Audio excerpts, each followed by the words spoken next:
नमो खण्डमण्डलाकारं व्याप्तं येन चराचरं तत्पदं दर्शितं येन तस्मै श्रीगुरवे नमः। गुरुर्ब्रह्मा गुरुर्विष्णु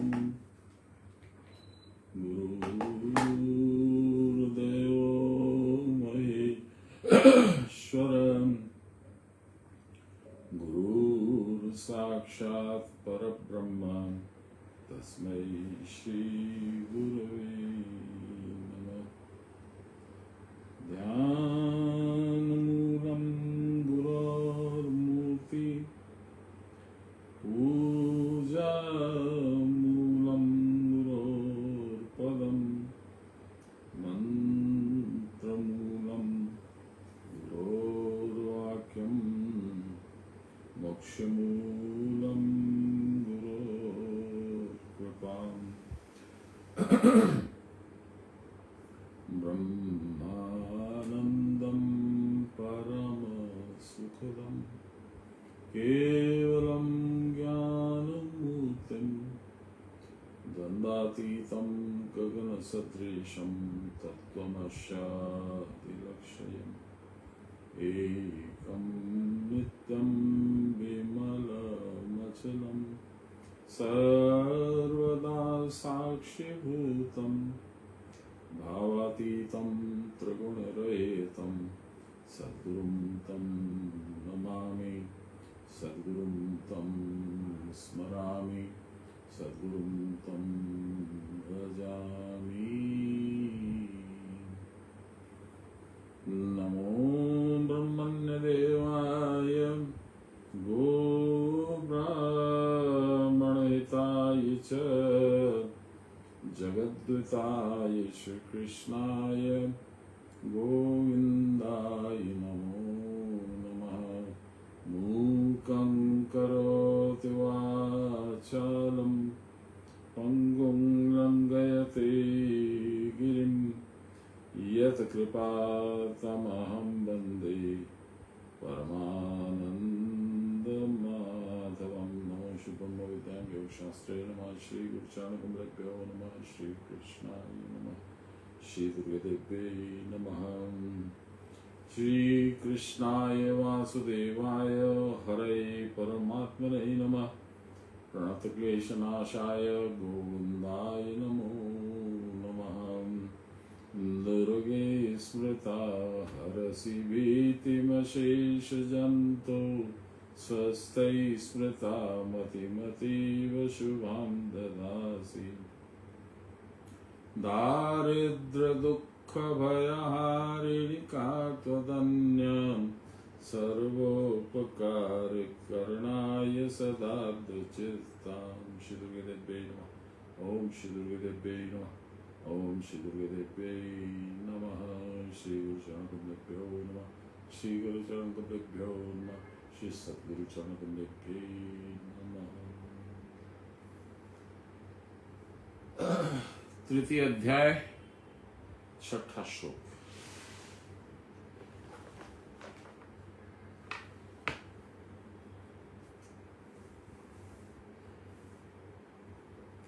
पांचवें श्लोक में हम लोगों ने कल जब समाप्त किया था तो भगवान ने कहा था न हि कश्चित् क्षणमपि जातु तिष्ठत्य कर्मकृत कार्यते ह्यवशः कर्म सर्व प्रकृतिर्तेजगुणे। कुछ क्षण भी कोई व्यक्ति बिना काम किए नहीं खड़ा रह सकता, क्योंकि वह वश में प्रकृति के है और प्रकृति अपने तीन गुणों के द्वारा उसको काम करने में लगा के रखती है।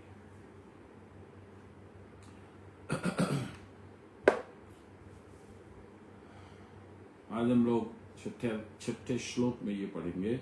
भगवान कहते हैं कर्मेन्द्रियाणि संयम्य य आस्ते मनसा स्मरण इंद्रियार्थान विमूढ़ात्मा मिथ्याचार स उच्यते। जो कर्मेंद्रियों को संयत करके मन के द्वारा इंद्रियों के विषय को याद करते हुए रहता है, मूढ़ बुद्धि वह कपटाचारी कहलाता है। इंद्रियों को तो संयत कर लिया, लेकिन मन लगा हुआ है संसार में।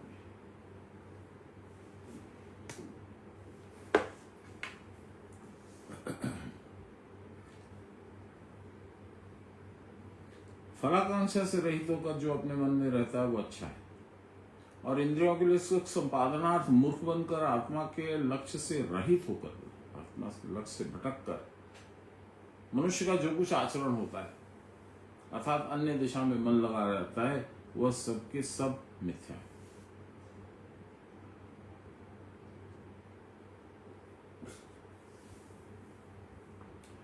सान्याल बाबा बोलते हैं जो अनात्म वस्तु, अनात्म वस्तु क्या है? जिसमें आत्मा नहीं है, यानी जो सर्वथा जड़ है, सर्वथा मिथ्या है,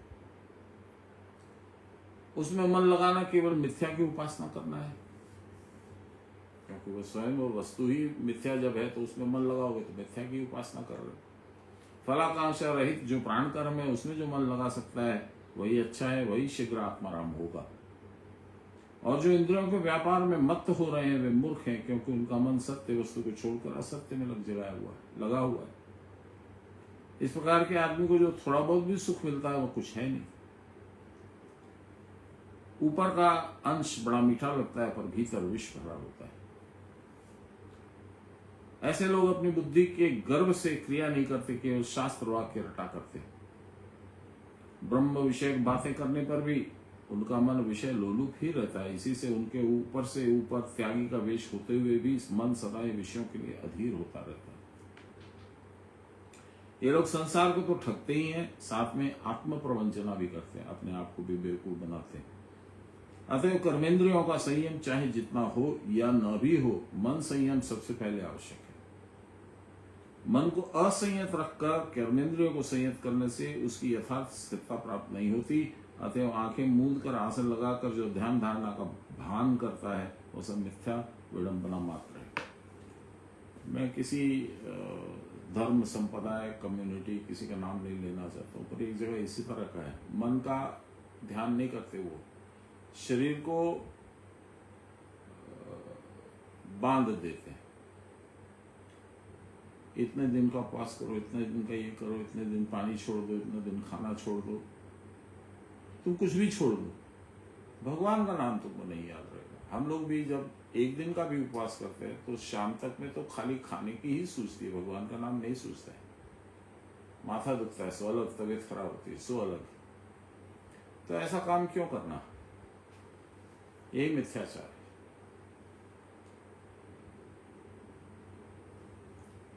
यस्त्वैव इंद्रियाणि मनसा नियम्यारमते अर्जुन रभते अर्जुन कर्मेन्द्रिये कर्मयोग मसक्त स विशिष्यते। हे अर्जुन, जो मनुष्य मन के द्वारा इंद्रियों को संयत करके अनासक्त भाव से कर्मेंद्रियों के द्वारा कर्म योग को अनुष्ठान करते हैं वह श्रेष्ठ कहलाता है। मैं पूरा नहीं समझ पाया इसको, देखते हैं बाबा क्या बोलते हैं। जो मन के द्वारा सारी ज्ञानेंद्रियों को नियमित और ईश्वर परायण करके कर्मेंद्रियों के द्वारा कर्म रूपी योग या उपाय का अनुष्ठान करते हैं, फलाभिलाषा से रहित होने के कारण वे विशिष्ट अर्थात चित्त शुद्धि के कारण ज्ञानवान होते हैं। ये सही है। ये वही बात हो गई जो रामायण में जो श्लोक है, जो मैं 2-3 बार बताया हो आप लोगों को। प्रवेशी नगर की जय सब काजा, यानी आपने मन को संयत कर लिया और उसके चलते ज्ञान इंद्रियों में भी आपका कंट्रोल हो गया, संयत हो गया। और बाकी काम कीजिए आप, हाथ से हाथ का काम, पैर से पैर का काम सब करिए, उसमें आपका मन उधर नहीं जाएगा। यही बोल रहा, बड़ा सुंदर है। रामायण में इसकी प्रतिध्वनि मिलती है। जो लोग इंद्रियों को मन के द्वारा क्रिया की परावस्था में रखकर सारे कर्म करते हैं, फिर से सुनिएगा, ध्यान से सुनिएगा, लाहिरी माशे बोल रहे हैं, ये जो लोग इंद्रियों को मन के द्वारा क्रिया की परावस्था में रखकर सारे कर्म करते हैं, प्रविश नगर की जय सब काजा, यही मतलब इसका। कर्मेंद्रियां सारे कर्म करती है, ज्ञान इंद्रियां मन के साथ चली गई हैं, कहा? कुटस्थ और उसके बाद आत्मा में। तो ज्ञान इंद्रियां संसार में नहीं लगी हुई हैं, लेकिन कर्म इंद्रियां, हाथ पांव नाक ये सारा काम करती है, जो संसार का काम है वो करती है, लेकिन उसमें आसक्ति कुछ नहीं बन पाती है, क्योंकि कर्म इंद्रियां और ये ज्ञान इंद्रिया और मन तो भगवान के चरणों में लुटपुट कर रहा होता है। सान्याल बाबा इसको विस्तार से बताते हैं, जो क्रिया की परावस्था में रहता है उसके पास मन है कहाँ कि वो कर्म करे। क्रिया की परावस्था में मन के स्थिर होकर रहने पर भी बाहर के कुछ कार्य हो सकते हैं। जैसे हम खूब सोए हुए रहते हैं और बाहर की किसी घटना को नहीं समझ पाते हैं, तब भी कभी कभी शरीर खुजलाते हैं, मच्छर मारते हैं। उसी प्रकार मन ब्रह्म में लगा रहता है और तो भी अभ्यासवश बाहर के काम होते रहते हैं, परंतु उनमें आसक्ति नहीं होती है। कर्मेंद्रियों के द्वारा उनके कर्म होते हैं, परंतु उनका मन भगवत चरण में पड़ा रहता है। ये बड़े सोचने की चीज है। अभी मैंने आपको बताया, ये रामायण में जो वो दोहा है, प्रविशी नगर की जय सब काया। नगर माने कुटस्थ, प्रविशी नगर, उसमें आप चले जाइए। यानी क्या हुआ, आपके शरीर, मन और बुद्धि निष्क्रिय हो गए। प्रविशी नगर की जय सब काजा, उसके बाद अपना जो भी काम है वो करिए। हृदय धारी कौशलपुर राजा, भगवान का नाम अपने मन में, अपने हृदय में धारण करके रखिए, उसको खाली मत छोड़िए। ठीक वही बात यहाँ श्लोकों में समझाया जा रहा है, 6 और 7वें में। इस प्रकार योगी का चित्त शुद्ध हो गया है, यह समझना चाहिए। अतः उसके कर्म फल त्याग अथवा आसक्ति के न होने पर फिर क्या संदेह। ऐसे आदमी को कर्म दोष नहीं हो सकता। अशुद्ध चित्त का लक्षण इसके ठीक विपरीत है, अर्थात बाहर का काम करता नहीं, आसन मार कर बैठा रहता। पोज ये मारता है कि हम बहुत बड़े ध्यानी है, बहुत बड़े करता है।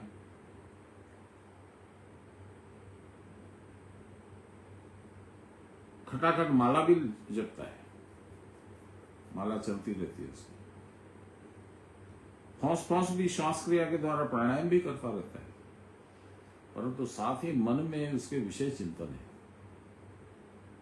हो सकता है वह 3 घंटे तक एक आसन पे बैठा रहे, परंतु उसका मन 3 मिनट के लिए भी जान पड़ता है कि भगवत चिंतन में नहीं लगा। इसको बाबा कहते थे एक्सरसाइज, इससे कोई लाभ नहीं। क्या विषय चिंतन करने से कभी मन स्थिर हुआ है? और जब तक चित्त अशुद्ध है तब तक विषय चिंता जा भी नहीं सकती, बताएगी।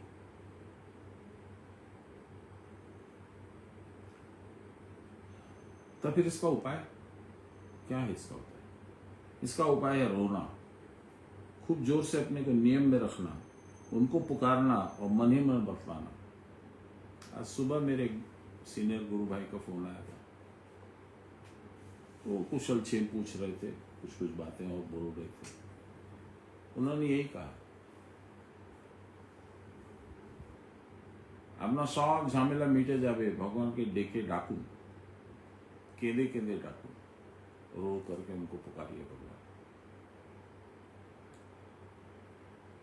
तो उसने जब अपनी सारी बात बोल दी इस तरह, इसी ये जो श्लोक में बात बोल रहे हैं वही बात है। उसमें मैंने कहा सुनिए, गुरु के सामने एक बहुत बड़ी समस्या है, उसको आपको सांसारिक सुख भी देना है, लेकिन आपका जो पूर्व जन्म का किया हुआ उल्टा सुल्टा कांड है, उसका जो भव बंधन है, उसका जो भोग है, वह भी आपसे भुगवा करके नष्ट करना है।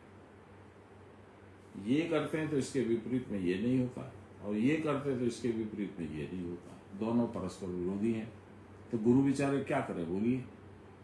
इसीलिए आपको ढाढ़स बंधाते हैं, आपको शक्ति देते हैं, आपको अपने कष्टों को, तकलीफों को, विपदा को, आपत्ति को भोग करने का सामर्थ्य देते हैं और उसकी झड़ी लगा देते हैं कि 1 बरस 2 बरस में जो आने वाला कष्ट था वो लगातार आने लगता है। ये अच्छे अच्छे भक्तों के साथ होता है। आप देखो, तुलसीदास के साथ यही हुआ, कबीरदास के साथ यही हुआ, मीराबाई के साथ यही हुआ। कोई भी भक्त को आप ले लो, कष्टों का कोई शेष नहीं, इसलिए कि भगवान चाहते हैं कि इसी जन्म में उनका मोक्ष हो जाए और दूसरा जन्म ही ना लेना पड़े उनको।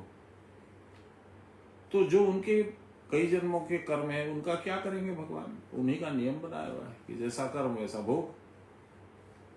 तो भगवान आपको वैसी मानसिक शक्ति दे देते हैं, इंसुलेशन दे देते हैं। जैसे फास्ट बॉलर बॉलिंग करता है तो हम लोग क्या करने जाते हैं, वहाँ पैड पहन लेते हैं, ग्लव्स पहन लेते हैं, leg guard, abdomen guard, leg guard, helmet, visor सब पहन के जाते हैं बैटिंग करने। फिर भी बॉल लगता है लेकिन तकलीफ नहीं होती। उसी तरह से भजन, चिंतन, क्रिया,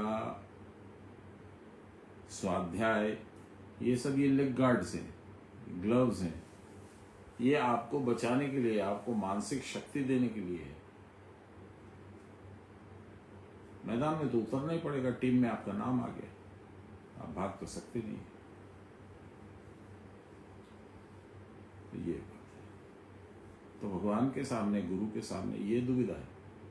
और कोई कोई बहुत रोंदू शिष्य होता है, गुरु लोगों के पास 7 तरह के शिष्य होते हैं, बहुत रोदलू, रोता ही रहता है, बाबा हमारे साथ ऐसा हो गया, ऐसा हो गया, ऐसा हो गया, ऐसा हो गया। जब गुरु सत्य समझते हैं कि वाकई में इसके बर्दाश्त के बाहर चला गया है, ये अब बर्दाश्त नहीं कर पाएगा, तो वो कुछ भोग अपने ऊपर ले लेते हैं। इसीलिए देखिएगा कि गुरु लोगों की भी अंत समय में रोग और इत्यादि रोगों के द्वारा उनको तकलीफ भोगनी पड़ती है। इसको बहुत बढ़िया से समझ नहीं पाते हैं लोग, इसीलिए हम लोग गुरुओं का आदर नहीं कर पाते हैं। हम लोग समझते हैं कि ठीक है, क्या हुआ, दीक्षा ले लिए, उसके बाद हमारा कुछ हुआ नहीं। वो कितना आपका काम सल्टा रहे हैं चुपचाप, साइलेंटली, आपको नहीं पता है। कितना आपका कष्ट काट रहे हैं, ये आपको नहीं पता है। कितना आपको ढाढ़स दे रहे हैं, भय विहीन कर रहे हैं, अभय जिसको कहते हैं। चलिए, जब तक चित्त अशुद्ध है तब तक विषय चिंता जा भी नहीं सकती। तो फिर इसका उपाय क्या है? इसका उपाय रोना और खूब जोर से अपने को नियम में रखना। रोना, बाबा बोले थे, एरकम हबे की जीते, बाबा की करते हबे, दरजा बंद करे कानते हबे, भगवान के डाकते हबे, বলতে হবে, হে ভগবান আমায় শরণাগতি দাও, ভক্তি দাও, বুদ্ধি দাও, তবে যদি হয়। कल व्हाट्सएप में सुनंदा ने इसी टाइप का कुछ पोस्ट किया था। तो मैंने आप लोगों को कहानी बताई है कि मैं रो नहीं पाता हूँ, रुलाई आती नहीं जल्दी से। हम लोग धनबाद की तप्त भूमि में तपे हुए लोग हैं, जल्दी से नहीं रो सकते। सामने वाला रो देगा, उसको ब्लड प्रेशर हो जाएगा, हम लोग नॉर्मल रहेंगे। तो बाबा ने कहा रोना है, तो मैं रोने का प्रयास करता था, रुलाई आती नहीं थी। तो मैंने रास्ता निकाला, वो गाना, तुम मेरी राखो लाज हरी। कल सुनंदा को वही मैंने दिलाया, बताया, और मेरी पुस्तक में इसका मेंशन किया है। उसको, उस चैप्टर को, उस अध्याय को, हु एम आई की किताब में मैंने इस अध्याय का नाम दिया है द डिवाइन सॉन्ग। ये सूरदास की रचना है, जगजीत जी ने गाई है, इसको गाया है, और मेरे गुरु को बहुत पसंद था, क्योंकि मैं भी बहुत इसको गाता था। और कभी मुखामुखी उनको नहीं सुनाया, उनकी फोटो के सामने धनबाद में बैठ के जब साधन करता था तो उन्होंने बोला था रो, तो वो इमोशनल बनने के लिए वो गाना गाता था, तो लाई नहीं छूटती थी। ये यहाँ बोल रहे हैं, इसका उपाय है रोना, नियम से बांधना, उनको पुकारना और मन ही मन बतलाना। क्या बतलाना? वाचा यच्च प्रतिज्ञातम कर्मणा न कृतम मया सो अहम कर्म दुराचार त्राहि माम मधुसूदनम। ये 12 अक्षर मंत्र नामक स्तोत्र बनाया था सुखदेव जी ने। सुखदेव जी थे वेद व्यास के लड़के। 12 साल वो समाधि की अवस्था में थे जन्मने के बाद भी। और परीक्षित को भागवत सुनाने के लिए वेद व्यास जी को स्पेक्टेटर बना के बैठा दिया गया और सुखदेव जी को बोला गया आप इसको सुनाइए। उन्होंने ये 12 अक्षर मंत्र लिखा है, 12 अक्षर स्तोत्र, नॉट मंत्र, उसका पाठ है ये। क्या लिखा है? वाचा यच्च प्रतिज्ञातम कर्मणा न कृतम मया, मैंने मुंह से ये प्रतिज्ञा कर ली, कर्म वैसा नहीं किया, सो अहम कर्म दुराचार, ये मेरा दुराचारी का कर्म हो गया। बोला लेकिन नहीं किया। त्राहि माम मधुसूदन, अब मैं फंस गया हूं मधुसूदन, पाप पंक में मैं निमग्न हो गया हूं। पाप पंके निमग्नोस्मि त्राहि माम मधुसूदन। हे मधुसूदन, मधु माने संसार की आसक्ति, संसार में रस, सूदन माने खत्म करने वाला। विषय रस भी तो मधु है। लीजिए आगे अर्थ। इस मधु के लोभ से सारे मन भ्रमर व्याकुल रहते हैं, विषय के ऊपर मंडराते रहते हैं, विषय रूपी फूल के ऊपर। सुंदर लड़की या लड़का, बहुत सारा पैसा, कमाई, लॉटरी, गाड़ी, मकान, इन्हीं पे मंडराते रहते हैं। विषय रस भी तो मधु है। इस मधु के लोभ से सारे मन भ्रमर व्याकुल रहते हैं। इस मधु को वही नष्ट कर देते हैं, इसीलिए उनका नाम मधुसूदन है। अभी बोला मैंने, देखिए क्या कृपा है। परंतु मन लगाकर जो क्रिया करता है उसका मन उनमें ही समर्पित हो जाता है, और भगवान भी उसी मन को ग्रहण कर लेते हैं, अतः उसका मन स्थिर हो जाता है। ऐसा मन या मन का प्रसन्न भाव ही उनका प्रसाद या कृपा है। आज लगता और कोई आएगा नहीं, आज सब इंडिपेंडेंस डे मना रहे हैं। जय गुरु। 8वां श्लोक। नियतम कुरु कर्म तम कर्म ज्यायो ह्यकर्मण शरीर यात्रापि च तेन प्रसिद्धयेत कर्मण। तुम नित्य कार्य करो, वो भी तुम्हारा रोज का काम है। पूजा भी है, थोड़ी है तो थोड़ी है, नहाना धोना खाना पीना सब तुम्हारा काम है, वो तुम करो। कर्म न करने की अपेक्षा कुछ भी कर्म करना श्रेष्ठ है, साधन के लिए बोल रही है। कर्म न करने पर तुम्हारी शरीर यात्रा भी निर्वाह नहीं होगा, उसका भी खाओगे नहीं बीमार हो जाओगे, सोओगे नहीं बीमार हो जाओगे। जब कर्म किए बिना चल ही नहीं सकता है तो तुम नित्य कर्म संदेह उपासना आदि तुम जरूर करो, क्योंकि सब कर्मों के न करने की अपेक्षा कुछ तो कर्म करना ही अधिकतर श्रेष्ठ है। सब कर्मों से शून्य होने पर तुम्हारी शरीर यात्रा का भी निर्वाह नहीं हो। निरंतर क्रिया की परावस्था में रहकर काम करो। प्रविशि नगर की जय सब काजा, हृदय राखी कौशलपुर राजा। यही बात बोल रहे हैं। ये 3रा श्लोक है जिसमें यही बात रिपीट हो रही है। इसके बिना शरीर का निर्वाह नहीं होगा। क्रिया करे बिना कोई क्रिया की परावस्था को प्राप्त नहीं कर सकता। अतएव अकर्मा या त्यागी का स्वांग रचोगे तो क्या होगा? कुछ नहीं होगा। यदि कहते हो कि वेदांत आदि शास्त्रों की आलोचना करके तुम पूर्व संस्कारों को नष्ट कर डालोगे और उससे स्थिरता को प्राप्त कर लोगे, तो ऐसा सोचना भी मत, क्योंकि केवल ज्ञान आलोचना द्वारा पूर्व संस्कारों को नष्ट करना असंभव है। यहां लिखा है बाबा ने, बड़ा कठिन है, पर मुझे लगता है असंभव है। इसमें बहुत समय लगेगा, ठीक भी होगा कि नहीं होगा इसमें भी संदेह है। मान लो कि हो ही जाएगा तो भी नए संस्कार को अभ्यस्त करने में बहुत दिन लगेंगे। इतने दिनों तक प्राणायाम के बिना तुम्हारा शरीर बचेगा कैसे? अतएव तुम्हें प्रतिदिन क्रिया तो करनी ही पड़ेगी, परंतु असंबद्ध तरीके से अनियमित ढंग से करने से भी कुछ लाभ नहीं होगा। नियत अर्थात नियमित रूप से कार्य करना ही होगा। आहार विहार शयन भोजन इन सारे विषयों में योगी को खूब नियम पालन करते हुए चलना पड़ता है। कष्ट के भय से यदि नियम नहीं मानते, क्रिया नहीं करते, तो इससे शरीर यात्रा का निर्वाह नहीं होगा। अर्थात शरीर रूपी रथ पर चढ़कर जो हमने यात्रा प्रारंभ की है वह कहां जाने के लिए बतलाओ तो?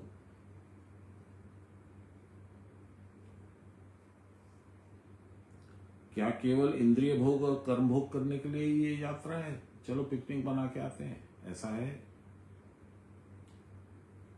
ऐसी बात नहीं है। ये शरीर हमको मिला है उनका भजन करने के लिए, उनको पाने के लिए। वही तो जीवन का परम लक्ष्य है। टारगेट। उनको तो हमें पाना ही है। यदि हम क्रिया या उपासना नहीं करेंगे तो वो नहीं मिल पाएंगे, और जिस उद्देश्य को लेकर हम जगत में आए हैं वो सिद्ध नहीं हो पाएगा। इसके सिवा यह भी विचारणीय है कि तुम ज्ञान के अधिकारी नहीं हो। कर्मण्येवाधिकारस्ते मां फलेषु कदाचन, भगवान ने स्पष्ट कह दिया कि कर्म करने का अधिकार है तुमको, फल का अधिकार नहीं है। और ज्ञान कर्म का ही फल है, तो ज्ञान के अधिकारी तुम नहीं हो।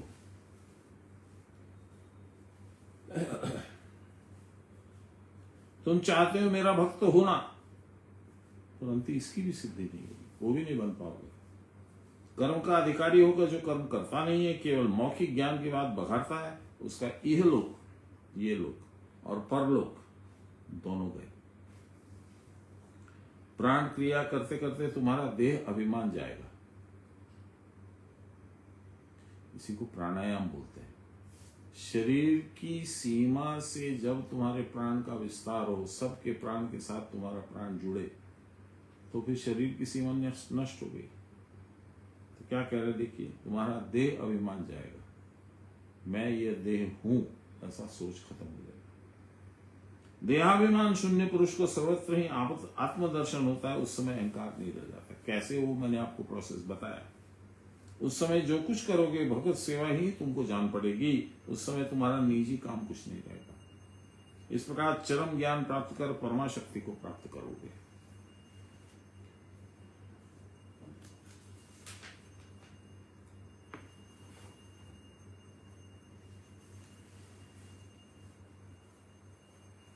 मुझे लगता है चूंकि कोई आया नहीं, गुरुमा भी नहीं है, तो आज अपने को शायद यहीं पे रोक देना चाहिए। और कल तो होगा नहीं, कल वो कृष्णा जी आएंगी, तो जन्माष्टमी का उत्सव होगा, तो अब हम लोग सोमवार को ही मिलेंगे इस पाठ के लिए। तो मैं यही समाप्त करता हूँ।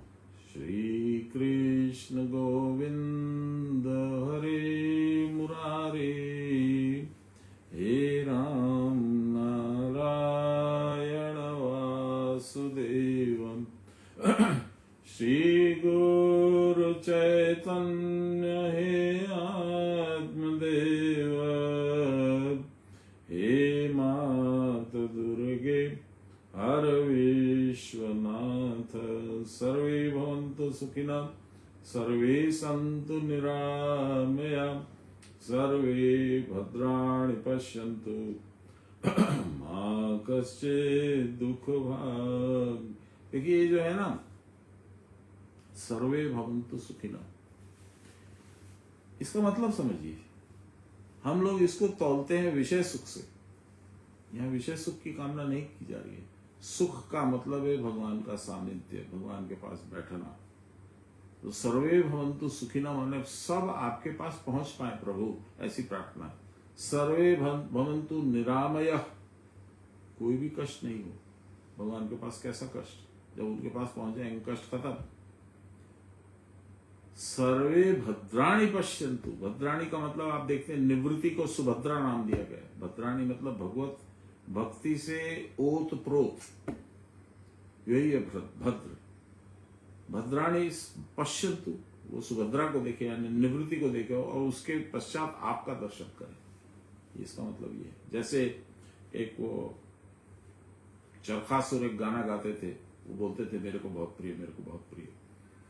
उनका गाना था, वैष्णव जन तो तेने कहिए जे पीड़ पराई जाने रे, वैष्णव जन तो। अब इसका मतलब हम लोग क्या समझते हैं? वैष्णव जाने यानी कृष्ण भगवान को भजने वाले अच्छे आदमी, धार्मिक आदमी, अलग अलग सोचते हैं हम लोग। ये क्या बोल रहे हैं? भगवत मुखी जो लोग हैं वैष्णव जन तो उन्हीं को कहिए, तेने कहिए जे पीड़ पराई जाने, जो संसार में बॉडी में देह में रहने को पराया बोलते हैं। पराया माने पड़ोसी नहीं, पराया माने पाकिस्तानी नहीं, पराया माने आपका अपना देह। उसमें जाने से कितनी पीड़ा होती है, देह का ध्यान रखने से कितनी पीड़ा होती है। वो लोग भगवत भक्त हैं, वो लोग कृष्ण भक्त हैं, वो लोग वैष्णव हैं। अब चक्रासुर कुछ भी बोले।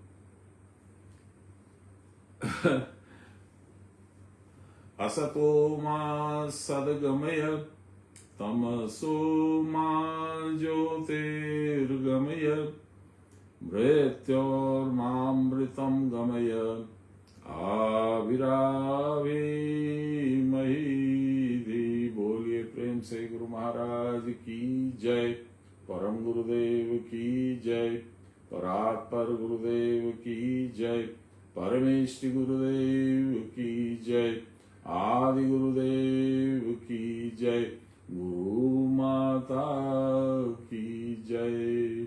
हर हर महादेव। जय गुरु।